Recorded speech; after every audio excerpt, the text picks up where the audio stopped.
Assalamualaikum warahmatullahi wabarakatuh. Alhamdulillah, innal hamdalillah nahmaduhu wa nasta'inuhu wa nastaghfiruhu wa natubu ilayh. Wa asyhadu an la ilaha illallah wahdahu la syarika lah, iqraran bihi wa tauhidan. Wa asyhadu anna Muhammadan abduhu wa rasuluh sallallahu alaihi wa ala alihi wa ashabihi wa sallam. Ya ayyuhalladzina amanu taqullaha haqqa tuqatih wa la tamutunna illa wa antum muslimun. Jemaah sekalian, saudaraku kaum muslimin, hamba-hamba Allah yang kami muliakan, yang dirahmati oleh Allah Subhanahu wa taala. Ketahuilah bahwa semakin akhir dari zaman yang Allah Subhanahu wa taala berikan kepada kita sekalian, manusia melakukan aktivitas tidak semakin baik. Dosa-dosa yang dilakukan oleh banyaknya manusia mereka anggap lumrah. Akhlak semakin buruk, padahal pendidikan itu di mana-mana semakin bermunculan. Maka jemaah sekalian, hamba-hamba Allah yang kami muliakan, kita sekalian wajib untuk menjaga diri kita. Kita sekalian wajib untuk menjaga ibadah kita ini, dan wajib bagi kita sekalian untuk senantiasa berakhlak dimanapun kita berada, untuk senantiasa istiqomah menuntut ilmu, karena dengannya kebodohan itu bisa terangkat, dan karena dengannya, dengan ilmu tersebut kita bisa beramal dengan ilmu yang menjadikan derajat kita di hadapan Allah Subhanahu wa taala naik. Dan dengan ilmu itu pula amalan kita diterima di hadapan Allah Subhanahu wa taala. Jikalau ada manusia di antara kita sekalian, di tengah-tengah penduduk yang mungkin banyak kaum muslimin menganggap lumrah dosa-dosa yang mereka lakukan, tidak merasa malu, bahkan tak kala ada lembaga pendidikan Islam yang dikelilingi dengan tempat-tempat maksiat, maka banyaklah beristighfar kepada Allah Subhanahu wa taala. Yang pastinya Allah Subhanahu wa taala sedikit akan memberitahukan bahwasanya tempat itu adalah tempat maasi, tempat yang penuh maksiat, diliputi dengan maksiat. Padahal di situ ada sesuatu hal yang Allah Subhanahu wa taala ridhoi. Jemaah sekalian kaum muslimin, hamba Allah yang kami muliakan, insyaallah taala kita akan kaji kitab Al-Kabair, dosa-dosa besar yang membinasakan manusia, pada bab meninggalkan salat jamaah tanpa udzur. Allah Subhanahu wa taala berfirman di dalam Al-Qur'an, surah Al-Qalam, pada ayat 42 sampai 43. A'udzu billahi minasyaitonir rajim. Yauma yukshafu an syaqin wa yad'una ila as-sujudi fala yastati'un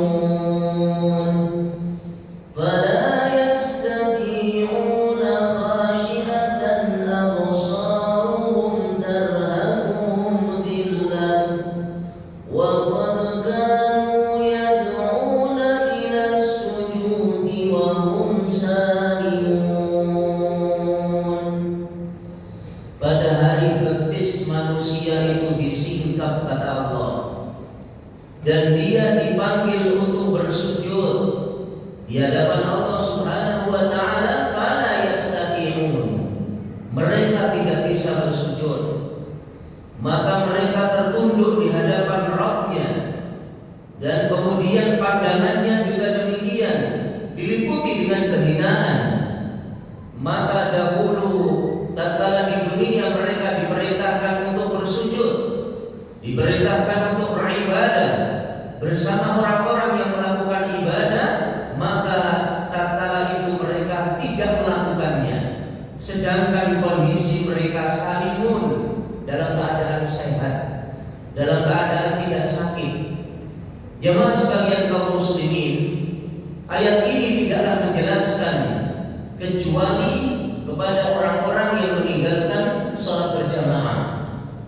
Nah, menurut Ka'bul Akbar, ayat ini terkait urusan sholat berjamaah.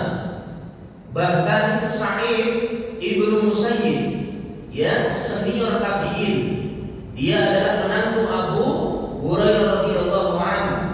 Ia berkata, tatkala mereka mendengarkan hayya 'alas shalah, hayya 'alal falah, dan mereka tidak menghiraukan kalimat itu, padahal mereka mendengarnya, tidak bergegas untuk ke masjid, tidak melakukan salat bersama dengan kaum muslimin.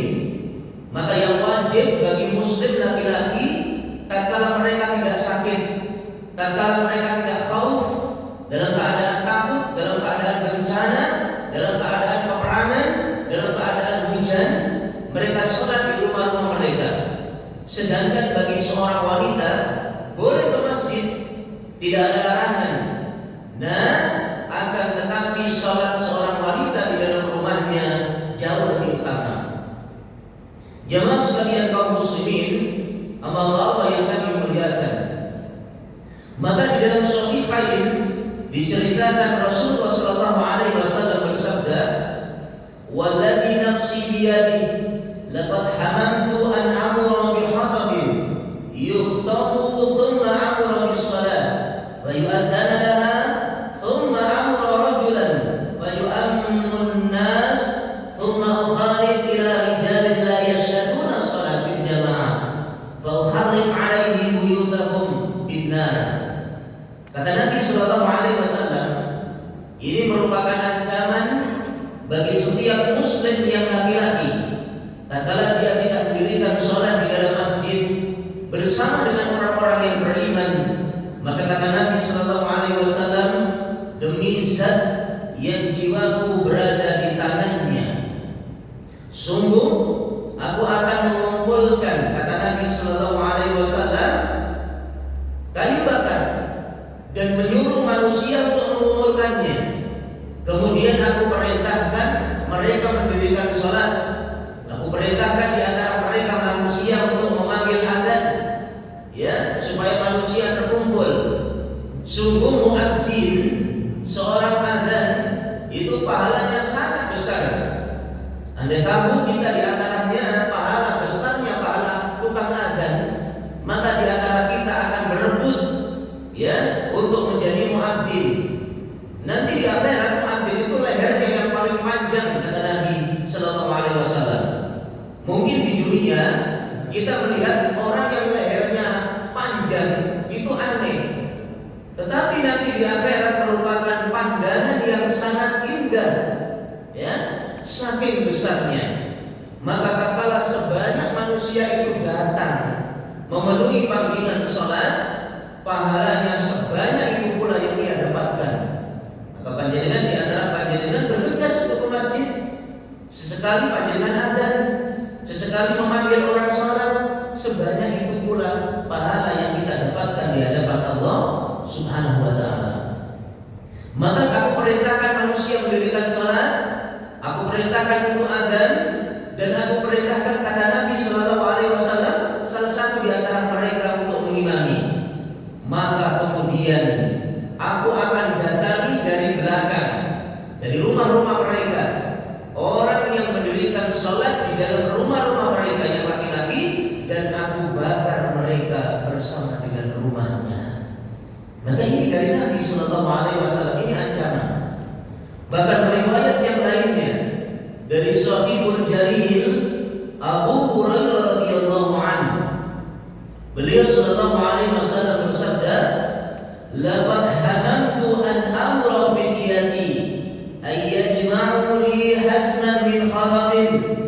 thumma ati qauman yusalluna fi buyutihim laysat bihim 'ailah fa ukharriqaha 'alaihim. Sungguh aku akan perintahkan seorang pemuda untuk mengumpulkan sekikat kayu bakar, kata Nabi. Maka kemudian aku akan datangi mereka yang sholat di rumah-rumah mereka tanpa udzur. Dia dalam keadaan sehat, tidak pula sakit, dia dalam keadaan aman, tidak berperangan, dalam keadaan tidak hujan turun lebat atau gerimis, maka itu udzurnya. Maka kemudian mereka mengadakan sholat di rumah-rumah mereka, maka dibakar oleh Nabi Shallallahu Alaihi Wasallam bersama dengan rumahnya sebagian. Bahkan ini ancaman. Ya mas sekalian kaum muslimin, hamba Allah yang kami muliakan.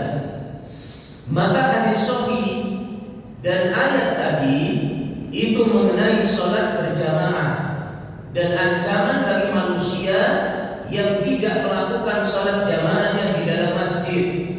Kalau bisa itu berjalan, dengan berjalan. Bagaimana kalau kita naik kendaraan jarak kurang 100 meter, ya, atau kurang 50 meter, atau kurang 10 meter, turun jalan.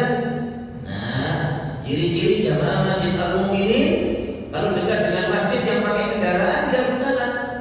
Maka kalau ada yang tanya kenapa jamaahnya demikian, untuk mengamalkan hadis Nabi Sallallahu Alaihi Wasallam, satu langkah menuju masjid itu mengangkat derajat, langkah yang kedua menghapus dosa.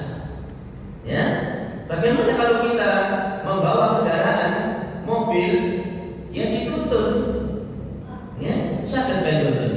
Maka untuk mengamalkan hadis Nabi Sallallahu Alaihi Wasallam demikian, saking besarnya pahalanya, dan itu tidak ada dalam lingkaran ban.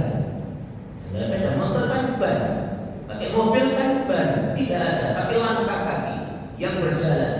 Jadi panjenengan yang dekat, yang jauh, yang dalam menuju masjid, kemudian dia melangkah, kata Nabi Sallallahu Alaihi Wasallam, satu langkah itu mengangkat derajat dan satu langkah itu menghapus dosa.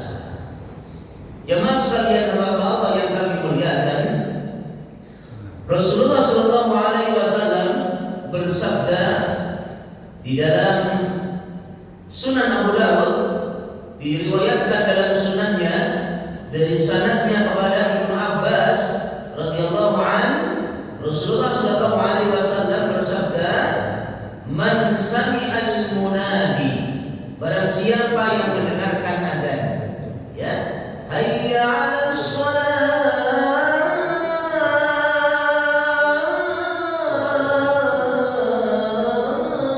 dia dengar, dia dari jarak jauh di rumahnya dia dengar adzan. Maka panjenengan bergegas untuk ke masjid. Kalau bisa panjenengan sebelum adzan ada di dalam masjid, dan itu akan mendapatkan naungan dari Allah Subhanahu wa taala. Falam yamna'hu min ityani, maka tidak mencegahnya untuk mendatanginya, ya, udzur, ibadah sakit, ya tidak hujan, ya tidak dalam kondisi khauf, takut, peperangan, bencana. Qila wa mal udhra ya Rasulullah, qila wa mal udhru ya Rasulullah, udzur apa yang boleh kita meninggalkan salat jamaah? Qala khaufun aw marad, kata Nabi. Khauf, takut terjadi peperangan, terjadi bencana, terjadi kerusakan, demo yang besar sampai kemudian terjadi banyak pertikaian, aw marad, atau sakit perut, sakit kepala, sakit, maka boleh untuk sholat di dalam rumah. Lam tuqbal minhu shalatul lati shalla, tidak akan diterima oleh Allah Subhanahu wa taala apabila mereka sholat di dalam rumah mereka. Dan baik, jamaah sekalian kaum muslimin, hamba Allah yang kami muliakan, diceritakan dari Imam At-Tirmidzi, ya, diriwayatkan pula dari Ibnu Abbas, ada seseorang yang diadukan kepada Nabi Sallallahu Alaihi Wasallam. Maka berdasarkan hadis ini, kata Ibnu Abbas yang menjelaskan ada seseorang itu yang siang hari dia berpuasa, kalau malam hari dia sholat malam, tidak ada henti-hentinya. Ya, tidak pernah meninggalkan sholat malam, dia juga berpuasa di siang hari, tetapi kebiasaannya meninggalkan sholat berjamaah dan juga meninggalkan sholat Jumat. Ya, maka kata Ibnu Abbas, kalau orang ini terus menerus seperti ini, kata Ibnu Abbas, maka dia masuk neraka kalau dia meninggal.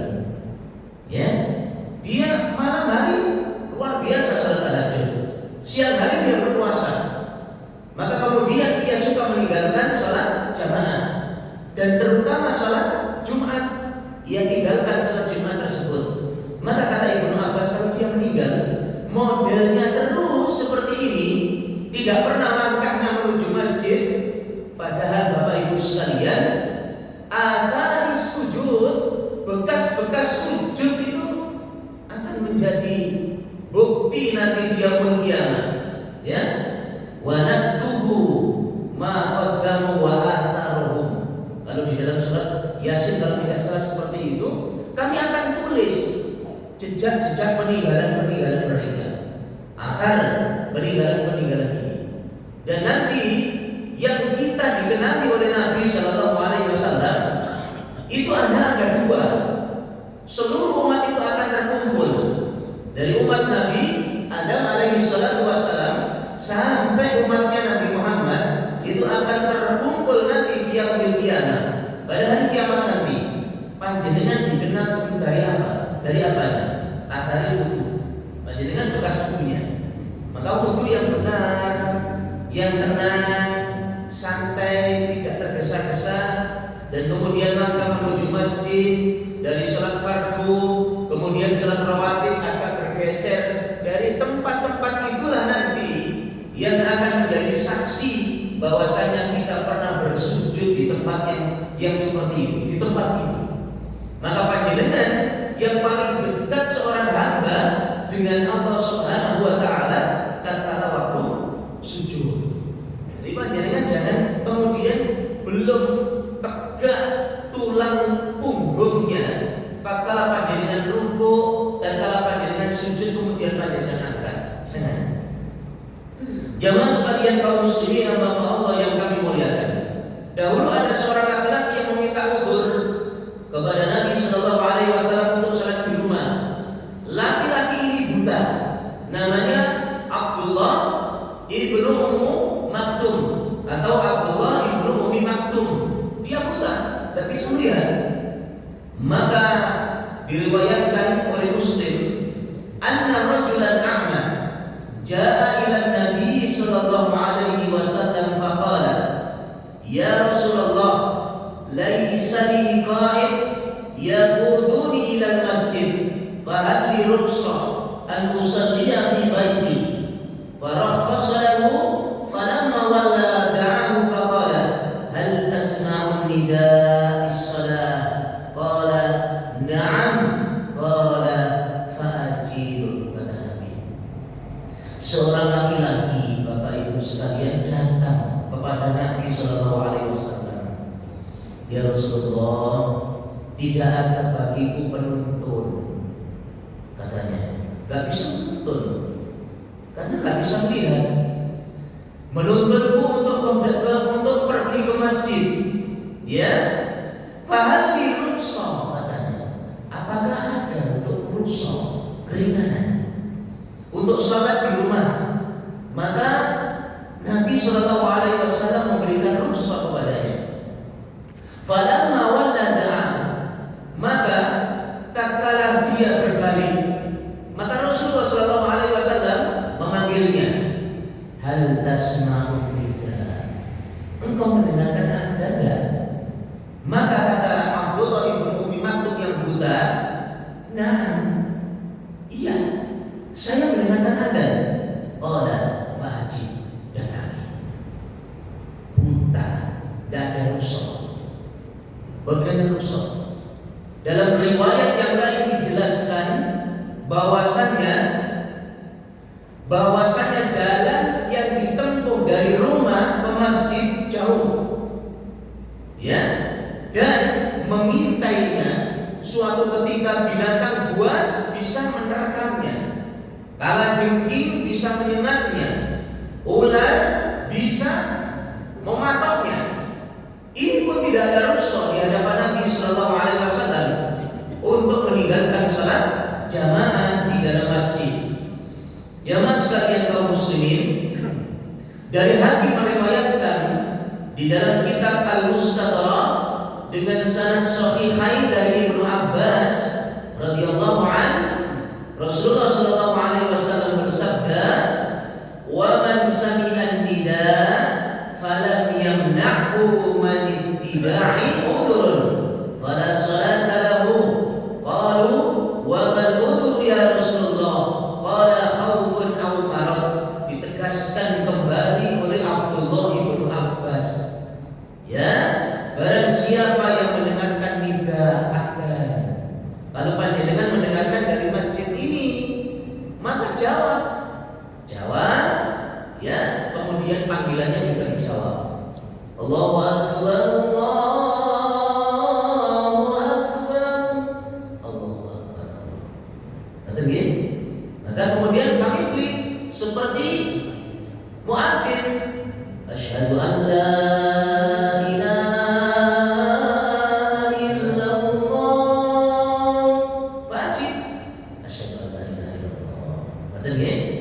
asyhadu anna Muhammadar Rasulullah, wajib asyhadu anna Muhammadar Rasulullah. Kan sudah hayya 'alas shalah, ini bedanya. Ya, hayya 'alas shalah, la haula wala quwwata illa billah. Sampai di situ. Ya, enggak usah waliyil hakim, enggak usah. La haula wala quwwata illa billahil aliyyil azim. La haula wala quwwata illa billah. Hayya 'alal falah sama. Allahu akbar, Allahu akbar sama.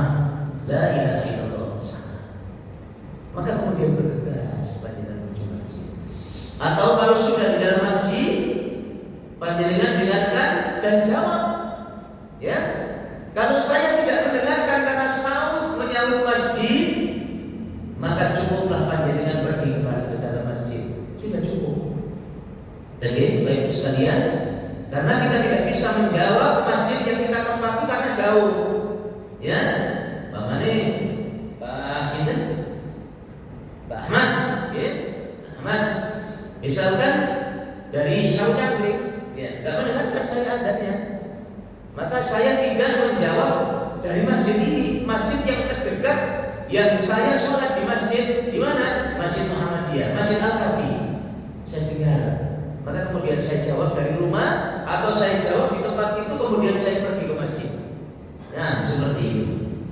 Jemaah sekalian kaum muslimin, hamba Allah yang kami muliakan, maka kemudian laki-laki ini tidak ada udzur, ia tetap sholat di dalam rumah-rumah mereka.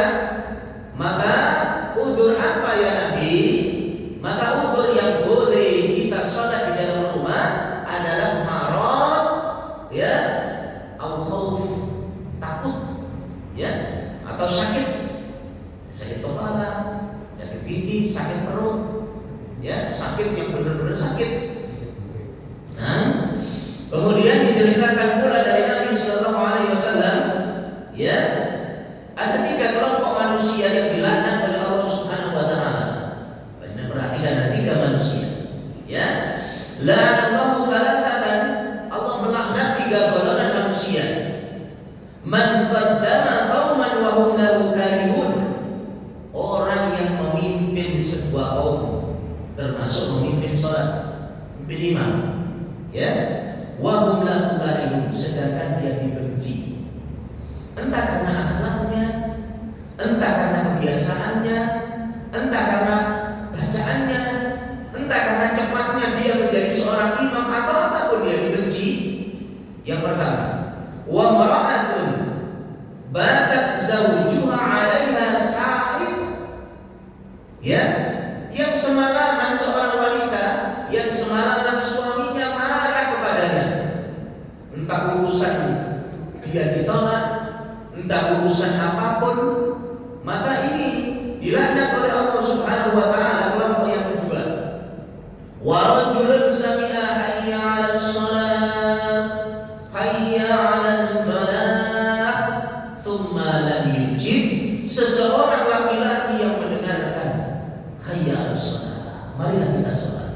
hayya 'alal falah, marilah kita menuju kemenangan.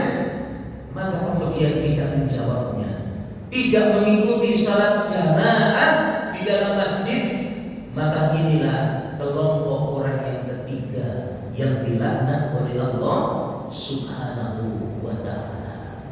Jemaah sekalian kaum muslimin, bahkan kemudian Nabi sallallahu alaihi wasallam juga menegaskan, la amtali'a udhunu ibnu Adam rasasan mudaban khairun min ay yasma'a hayya 'alas shalah hayya 'alal falah thumma lam yujib.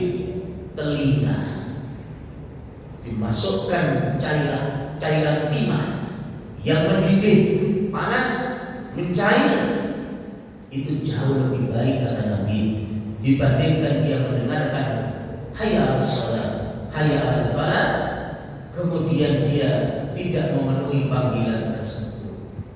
Ya, nanti di akhirat ada sekelompok manusia yang dimasukkan cairan timah yang sangat panas di dalam telinga mereka disebabkan tidak memenuhi panggilan adzan.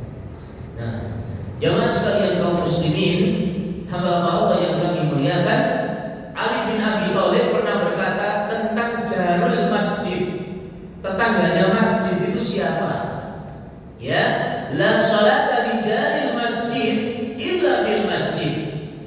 Tidak diterima salat seorang hamba bagi lijanil masjid, ya, tetangganya masjid yang dekat dengan masjid, illa fil masjid, kecuali dia di dalam masjid.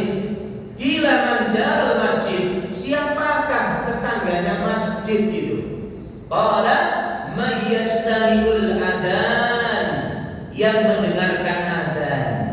Saya enggak mendengarkan adzannya Masjid Al-Mu'minun oleh Pak Rahmat, tapi panjenengan di sekitar panjenengan ada masjid apa wonten? Wonten, berangkat. Karena kita hidup tidak di tengah alas, kita hidup tidak di tengah-tengah lautan, pasti mendengarkan suara adzan, entah dari musola terdekat, entah dari masjid yang dekat dengan rumah, maka panggilan itu sudah memenuhi syarat untuk kita berangkat ke masjid bersama dengan kaum muslimin menunaikan sholat jamaah di dalam masjid. Jamaah sekalian, man sami'an nida falam ya'tihi la tujawiz salatuhu ra'sahu illa min udhrin.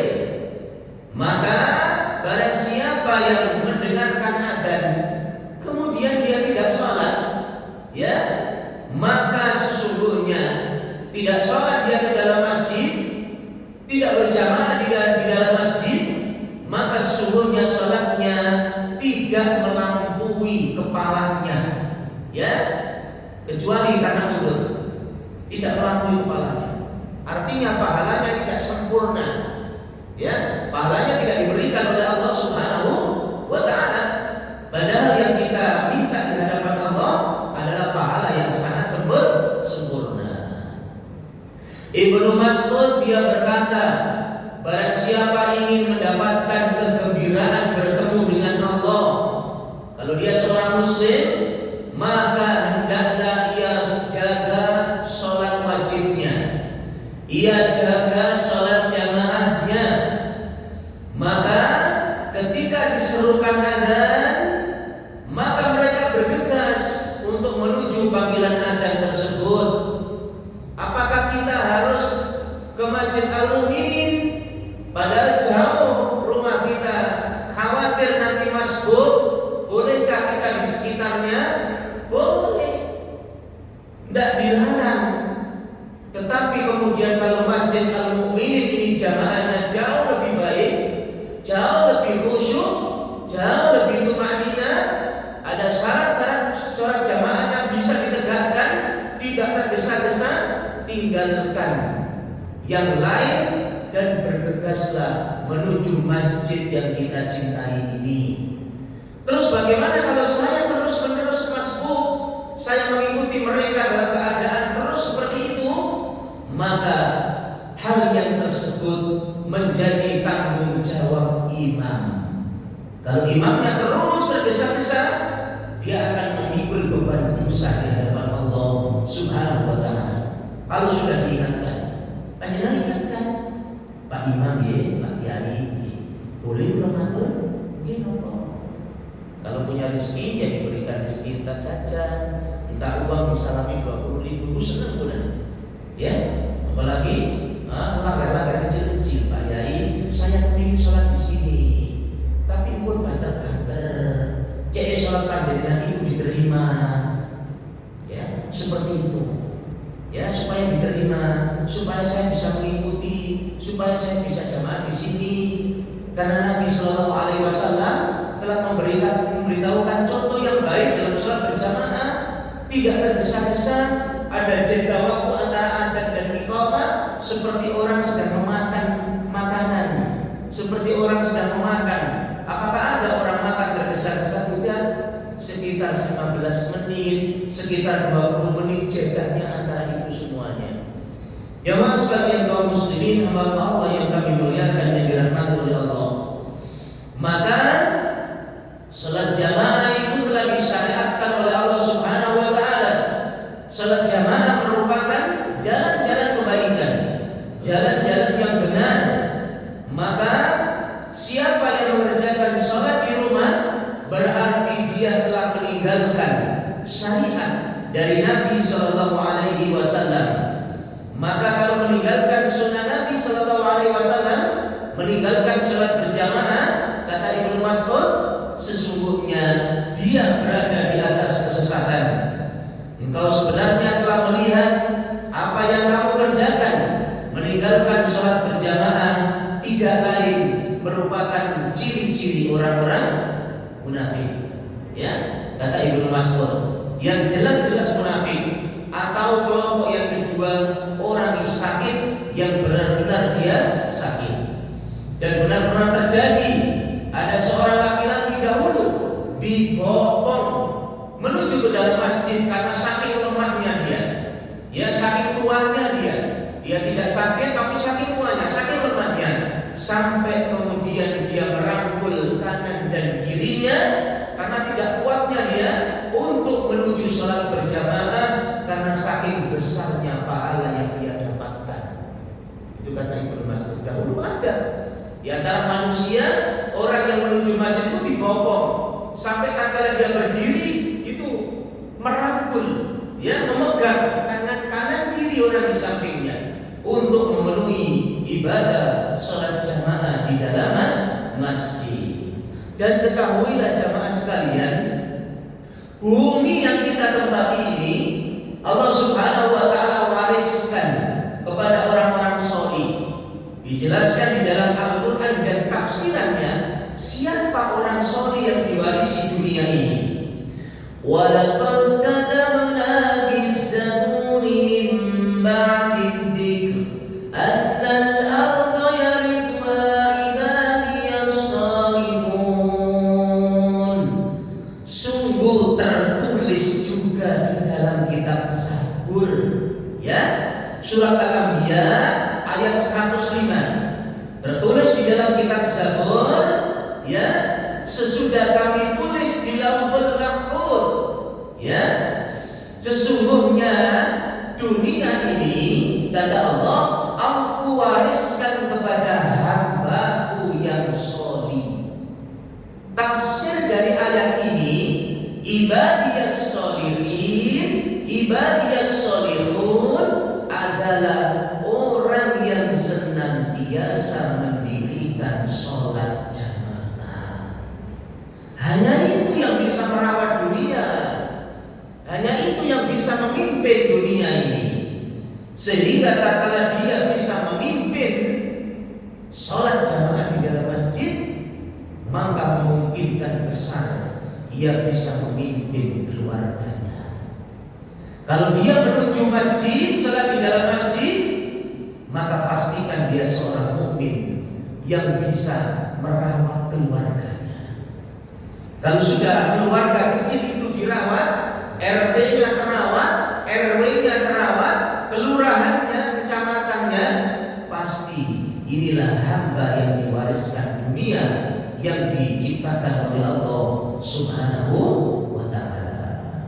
Jamaah sekalian kaum muslimin, di dalam surat Yasin ayat 12, wa naktubu ma qaddamu wa atharu.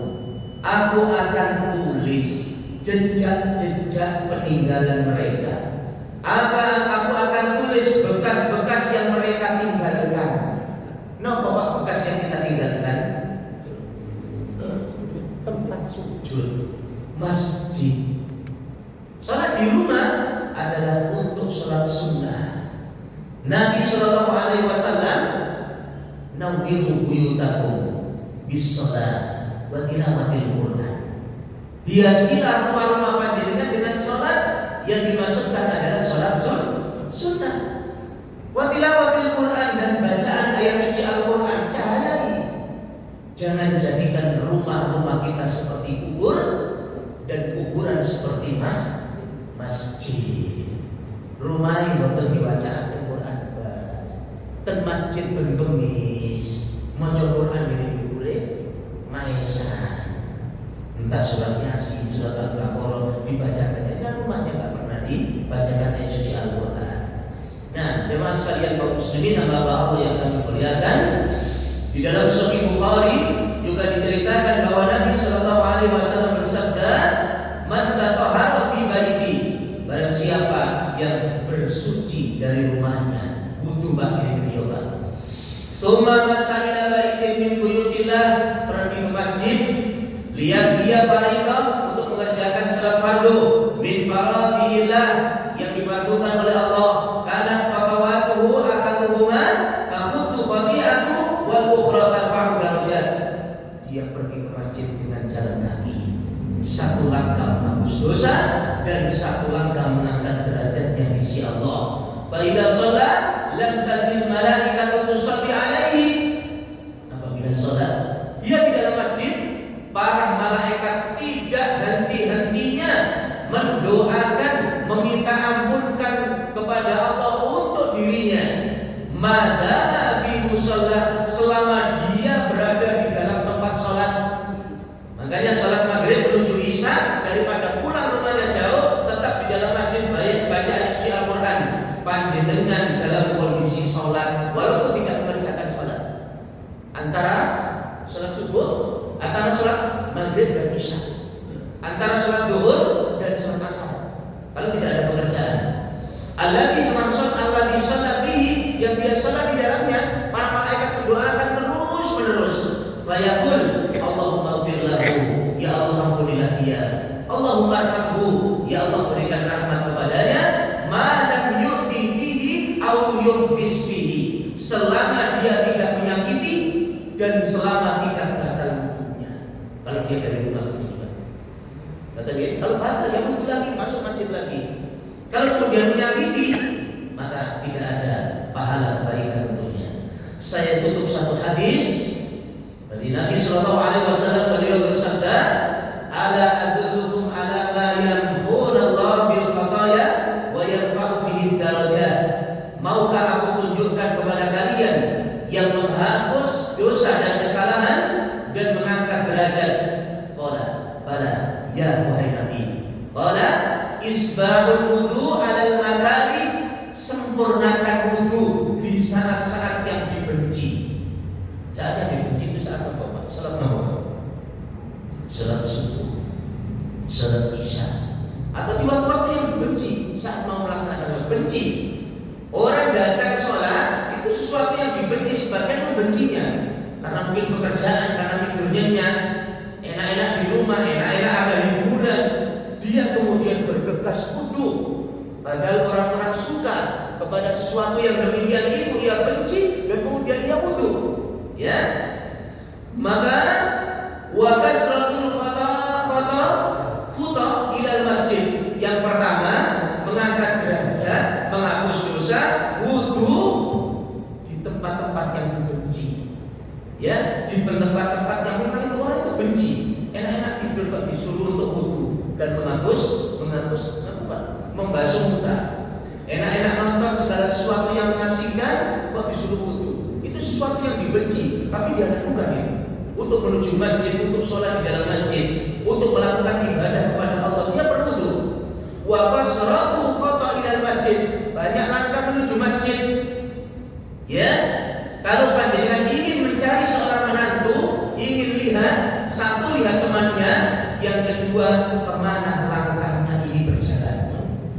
Kalau dia ada seorang laki-laki yang mondar-mandir menuju masjid, maka kata para ulama, pastikan dia laki-laki soleh. Jelas ya? Mondar-mandir menuju masjid, ya, untuk sholat berjamaah, bukan untuk mencari uangnya yang hilang, ya, bukan untuk mencari kucingnya yang tidak pulang, tapi mondar-mandir ke masjid untuk sholat berjamaah, pastikan dia orang yang soleh. Wa tidarus sholati ba'da sholat, menunggu waktu sholat ke sholat yang lainnya, itu menghapus dosa dan mengangkat derajat. Fadzalikumur ribat, itulah ciri orang yang tekun, ciri orang yang tekun, kata Nabi Sallallahu Alaihi Wasallam. Nah, demikianlah yang bisa kami sampaikan. Semoga Allah mudahkan kita untuk menaikkan kebaikan. Allah mudahkan langkah kita menuju masjid, karena siapapun yang menuju masjid menunggu waktu sholat dengan sholat yang lainnya, Allah nanti berikan naungan di padang mahsyar yang saat itu tidak ada naungan kecuali hanya naungan Allah Subhanahu wa taala. Subhanallahumma wa bihamdika asyhadu an la ilaha illa anta astaghfiruka wa atubu ilaik. Tafadhalu barakallahu fikum. Assalamualaikum